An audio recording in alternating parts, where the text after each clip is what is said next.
Let me turn that fan down there for you. Turn the fan down low. This is the Volkswagen Tiguan SE. I am your host, Brian Grant. You are watching New Car Spin, and I am wearing a very blue shirt. That's because I am in a very blue, kinda, blue-green, whatever you want to call it, Volkswagen Tiguan SE. It is called Stonewashed Blue, and I'm going to show it to you right now. I'm going to leave this thing lit. It says, attention, the engine is running. I got the key in the car though, so hopefully, yeah, you can't lock it. I'm sure you can hack that. This is the color of it. Looks really good, doesn't it? Fake exhaust tips, by the way.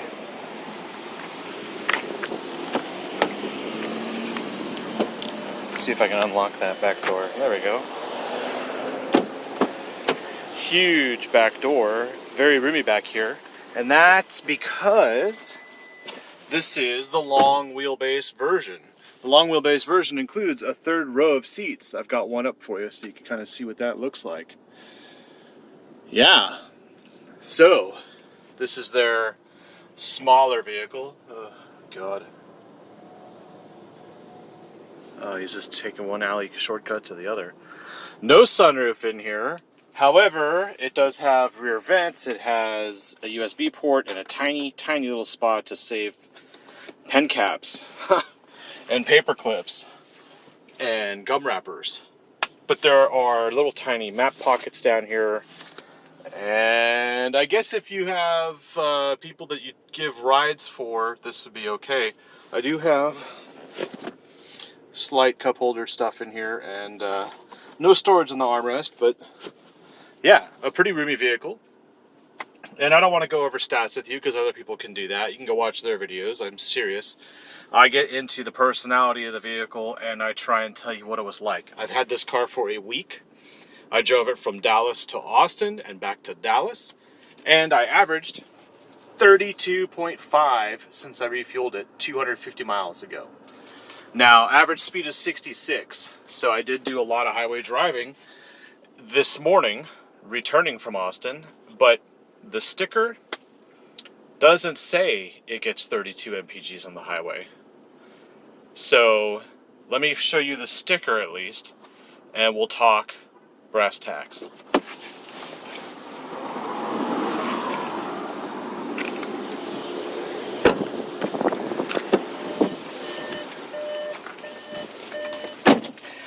We have 3,200 miles on this car. This is a press vehicle. It is not mine. Here we are.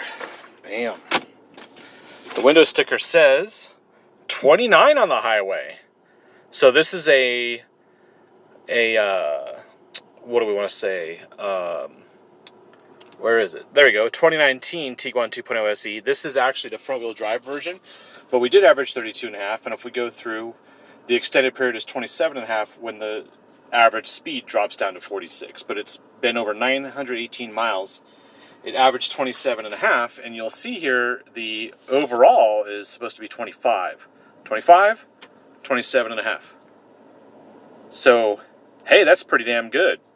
Now, the thing here is, I like it, but I don't like it.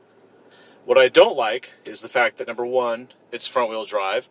I had a Tiguan SE last year, the orange one, you'll see it on my channel, and that one was a 4Motion.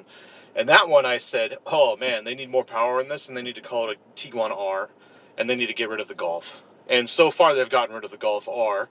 And I've also driven the Audi Q3, which is very similar to this, although it's the short wheelbase version of this, and we will never see that in the Volkswagen Tiguan here in the US. But the long wheelbase version Tiguan is all you're going to get now in the US in this body style. And it doesn't have all-wheel drive. It is available, but I also don't have a traction control off button. It does not exist. I have, you know, the obligatory auto climate and heated seats because this is an SE. I do not have navigation, but I also do not have the ability to change the sound settings as I'm driving. I have to be completely stopped so I can go change sound settings here, which is ridiculous. I don't know why Volkswagen thinks we're too stupid for that. And that's kind of weird coming from a car company that's been so, driver oriented, not like BMW style, but basically, back in the 90s, their thing was, Fahrvergnügen and Drivers Wanted and Das Auto. And now it's just, oops. Anyway, fuel economy's been great. The engine's running. You can hardly hear it. I have auto headlights. I have a steering wheel out of the previous generation Golf/Jetta. And you'll notice, or at least I did notice, I don't have a way to hang up calls. There's no call disconnect button here.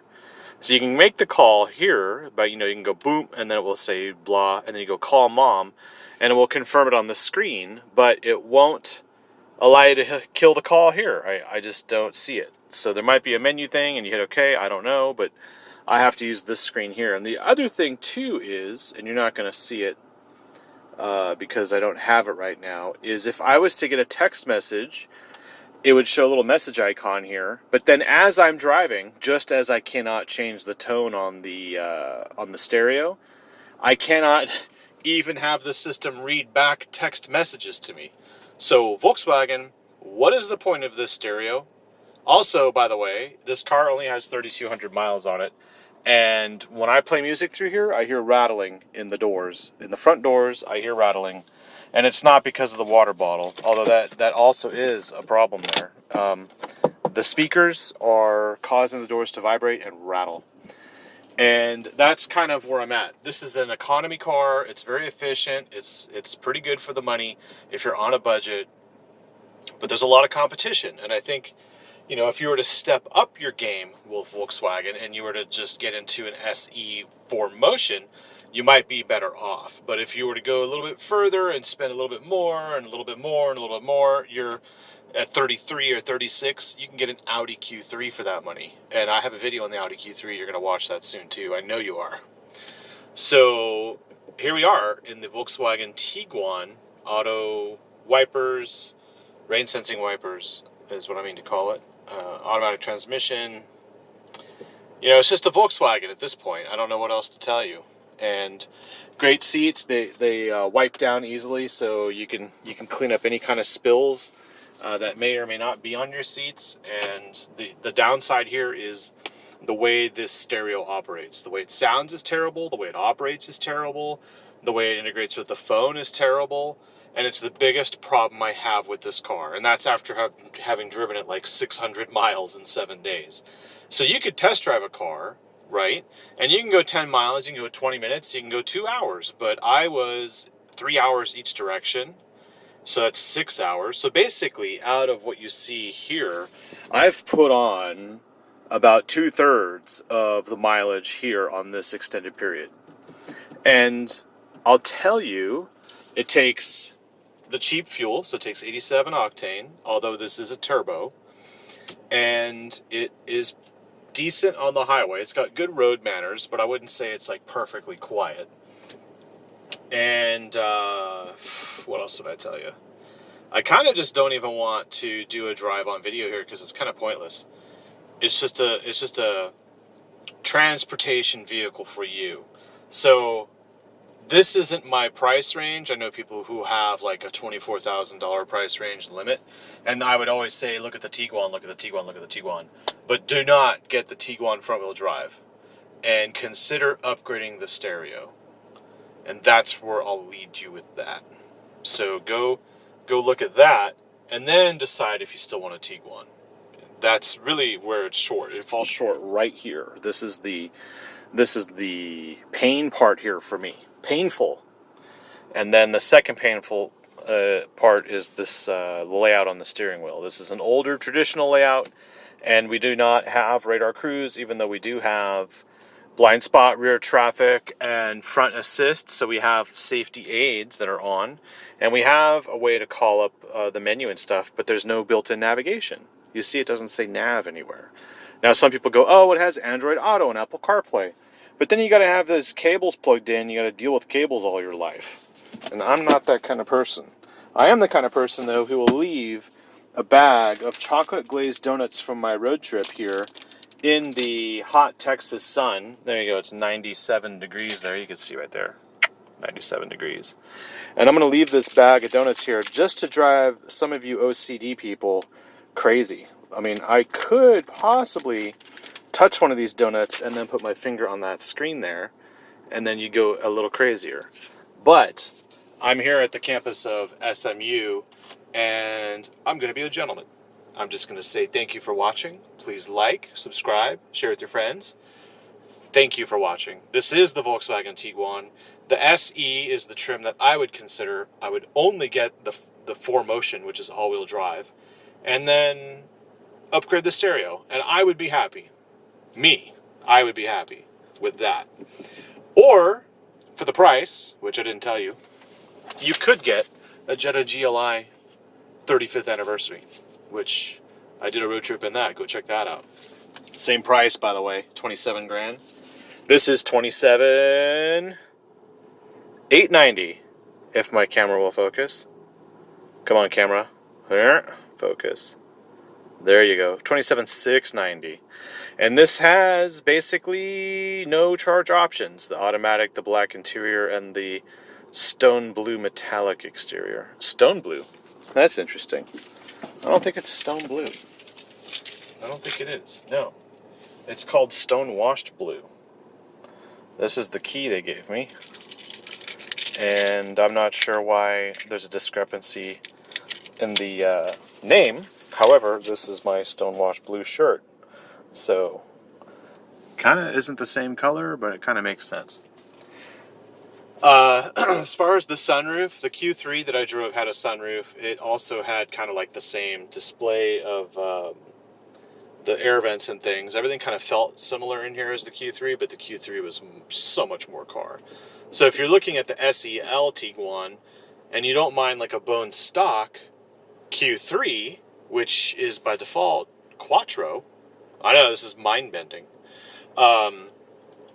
Yeah, you'd have to really consider the lease price of a bone stock Q3 versus a fully loaded Tiguan SEL to determine which one's better for you. I would assume Audi can throw more money at you and you can get a better lease on it.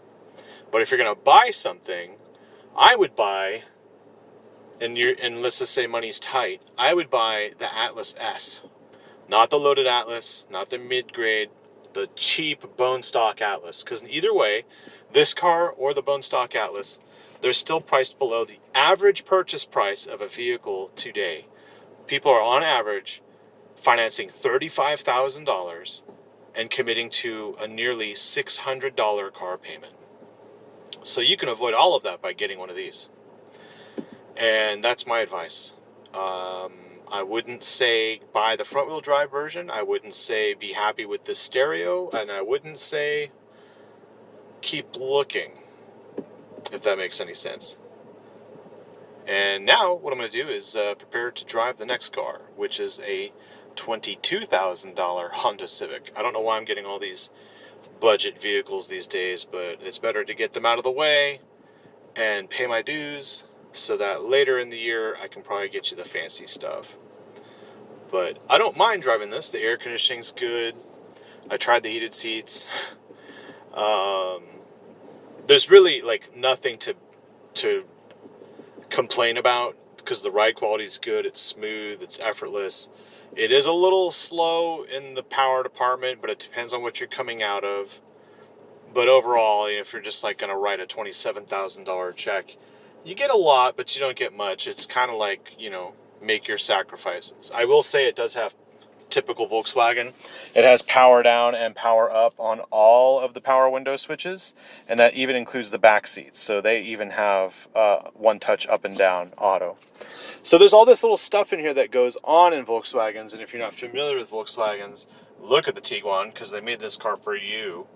They made more vehicles for the American market, and if you are used to the RAV4s and the CRVs and the Highlanders and the Pilots, you're going to be right at home in here because, look, it's got like a cheeseburger holder, or what is that, a Taco Bell wrapper display? I don't know what that's for. I certainly wouldn't put anything up there because if the airbag went off or if you got rear-ended, that stuff's going to go towards your face. In the face!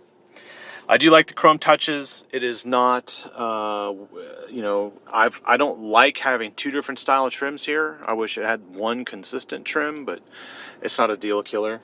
And as far as the back seat, that's a bigger back seat that you're going to get in the Audi. The Audi's smaller.